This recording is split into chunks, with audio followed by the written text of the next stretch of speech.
All right, so nothing groundbreaking here, but we are going to talk about the box jump over.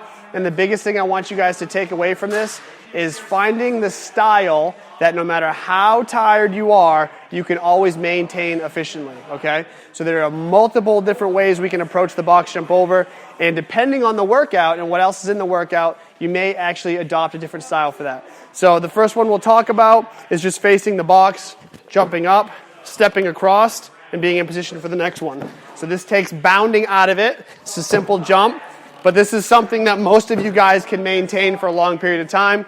If you have the wider box, you can also do a different variation of it where you actually rotate on the box. Okay? It's the same idea.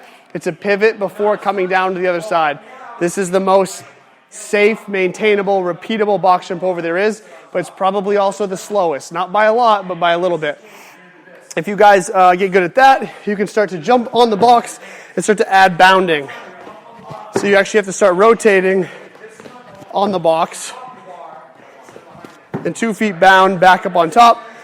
That's kind of middle of the road. Another way that's fairly safe if you're good at bounding, have the ability to do that safely. And then the last thing we'll do is kind of the gold standard. I'm sure you've all played with the lateral box jump over. You stay low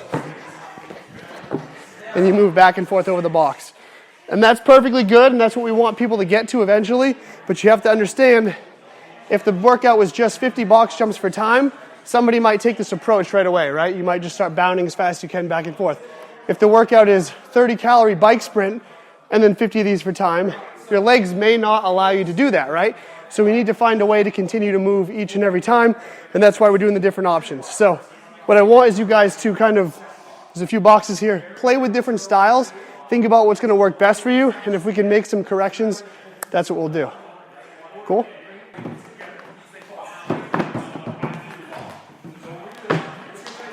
Yeah. Those last couple are better. I like that you take the step right off and you don't kind of shuffle on the box. Yeah. Every time you can take a little bit of a step out of it, it saves you a fraction of a second. And usually we have box jumps in huge amounts at a time, 20, 30, 40. So fractions of a second over a big set add up to like 10 seconds that you just give away for no reason. Okay. So the smoother you can be, the least amount of steps, the better. Okay.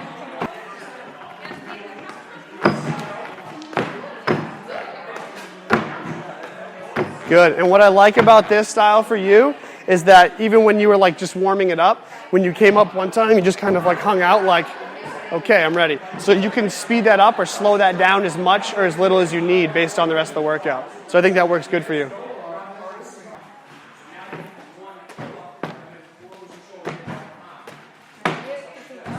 So one thing I'm noticing too is you guys kind of really jump off aggressively. All you have to do is kind of slide your feet off. So if I jump on, I'm low, I stay low. What I don't want to do is get here and jump off, right? I want to stay really low, just smooth across the box. Okay, let's try to do that. So do you see how when you jump off the other side, you kind of land and you're like, okay, now I got to get back to it. So that takes longer than you think. And let's say you had to do 30 of them in a workout.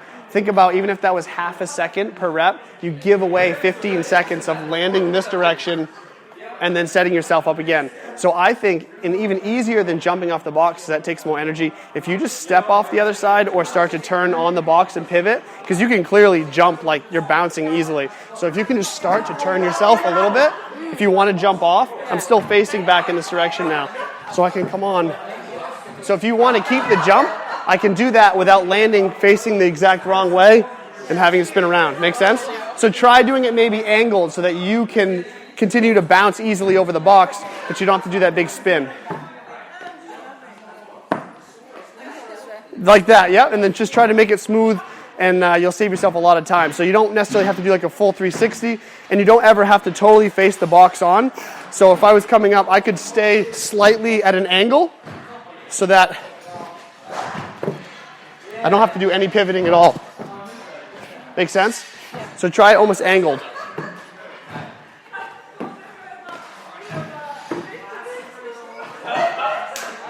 Last thing I'll say, there are a few styles to do when you want to approach a box jump. If you're really dead tired, always have at least this style in your back pocket. No matter what, every one of you guys can jump and step off the other side with very little effort. And jump and step, right? That's no matter what, you can keep moving in this movement. As you guys progress and you have the bounding and the bouncing side to side, That's great. I'm happy that you guys can take that to the next level.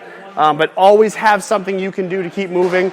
And the last thing, if you absolutely cannot keep moving, stop up here and rest, okay? Rest up here. You won't wander off and do other things like chalk your hands and find water. You'll just rest up here. And then when you come back down, you can get right back to work. Just don't get caught on box jumps ever resting away from the box. There is no need. There'll never be a need no matter what's going on. So just remember that. You can always choose your pace, choose your style, and keep moving through this no matter what.